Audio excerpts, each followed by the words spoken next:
Maintenant à obtenir leur première victoire de la saison. Pour Montpellier, le démarrage est beaucoup plus délicat. 2 premiers matchs à domicile, 2 défaites. On va voir tout ça avec Philippe Brouet.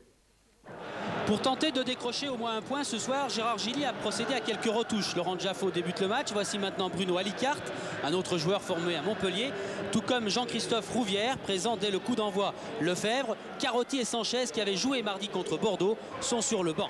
Et Gilly a raison de renforcer son milieu car Saint-Etienne débute fort. 8e minute dans le match. Wolfhard va s'embarquer dans un dribble. C'est efficace. Barabé repousse ce ballon, mais Wolfhard va le récupérer et réussit un centre intelligent en pleine course. Camara s'est élevé et Saint-Etienne mène déjà 1-0. Le ralenti instructif d'abord pour le bon dribble de Wolfhard et ensuite ce bon ballon piqué après que Barabé ait repoussé le ballon. Ballon piqué qui va juste sur la tête de Camara malgré l'opposition de Rezo. 1-0 pour les Verts. Ensuite, le match s'équilibre un petit peu trop. Le spectacle s'en ressent, mais à un quart d'heure de la fin, on retrouve un peu d'animation. Encore Wolfhard et toujours Camara qui guettait, lui, la réception de ce ballon. Barabé souffre. Les Verts pour un corner et une nouvelle sollicitation pour le gardien de Montpellier. Pavon est tout près de marquer contre son camp. Il ne manque pas grand-chose au ballon pour franchir la ligne.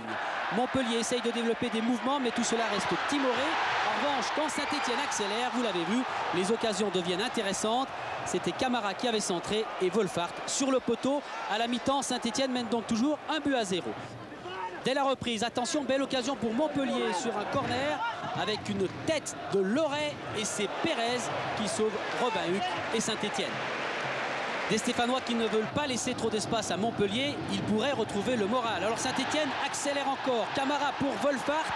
Wolfhard presque tout seul qui crochette Rezo et Barabé est bien placé. 20 secondes plus tard, on va retrouver Montpellier à l'attaque. Mais Montpellier qui va perdre le ballon. Nouveau rush de Wolfhard. Regardez bien, avec Périlleux à ses trousses. Tacle de Périlleux, mais cette fois Wolfhard garde de l'équilibre et Wolfhard marque. Saint-Etienne mène 2-0. Roland Wolfhard qui avait déjà marqué mardi dernier à Martigues. Le match s'emballe, une partie qui devient complètement folle. Une petite minute après ce but, Moravchik, Camara, ballon qui va venir frapper après ce duel avec Barabé. Le ballon qui vient frapper ici l'angle de la transversale et du poteau droit du gardien de Montpellier.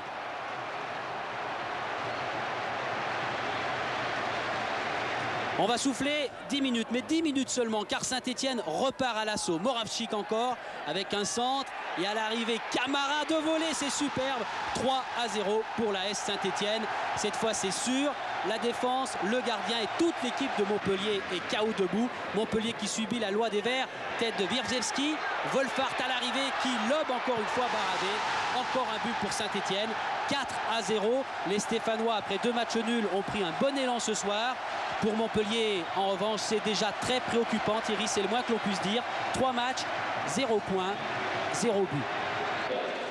Oui, c'est inquiétant pour Montpellier, mais c'est bien ce qu'ont fait les Verts ce soir. Et puis du coup, Roland Wolfhard, grâce à ce doublé, il pointe en ce moment en tête du classement des buteurs. Seulement, puisque Bastia-Lyon, c'est pas demain, mais dimanche, pour être très précis, sur Canal à partir de 20h15. Alors 22 buts marqués, oui, mais seulement 3 à l'extérieur. Et pas de victoire à l'extérieur du tout. Ce soir, en tête, 3 leaders, Nantes, Bordeaux et Cannes avec 7 points. Dans le bas du tableau, on va retrouver 2 équipes à 0 points, c'est Caen et Montpellier. Là, il y a un petit peu le feu. Le programme ou les buteurs d'abord, avec Wolfhard qui est pour le moment en tête du classement avec 3 buts. Le programme, la prochaine journée de championnat, ce sera vendredi 12 août, Caen Monaco sur Canal, samedi 13 août, 22h15, jour de foot, comme d'habitude. Wolfhard en 2 temps trompe Barabé et centre pour Camara. 1-0 pour Saint-Etienne. On joue depuis 9 minutes. Ce sera la marque à la mi-temps, mais en deuxième mi-temps, les Verts vont se déchaîner. Parti de sa moitié de terrain sur un dégagement de Pérez. Wolfhard en 2 temps encore réussit à tromper Barabé. 2-0. L'heure de jeu, 59e minute. Un vrai buteur dans le style des Gerd Müller et des Fischer, ses compatriotes. 70e minute, centre de Moravchik, toujours Camara en pleine course, un but splendide, le plus beau des 4 à n'en pas douter. Et 3-0 pour Saint-Etienne. Une frappe instantanée de Camara qui semble avoir retrouvé la confiance. comme Mendy et Cuervo qui sont passés à Sochaux.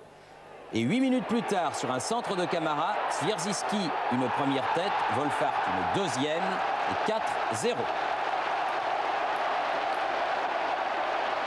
Même en direct.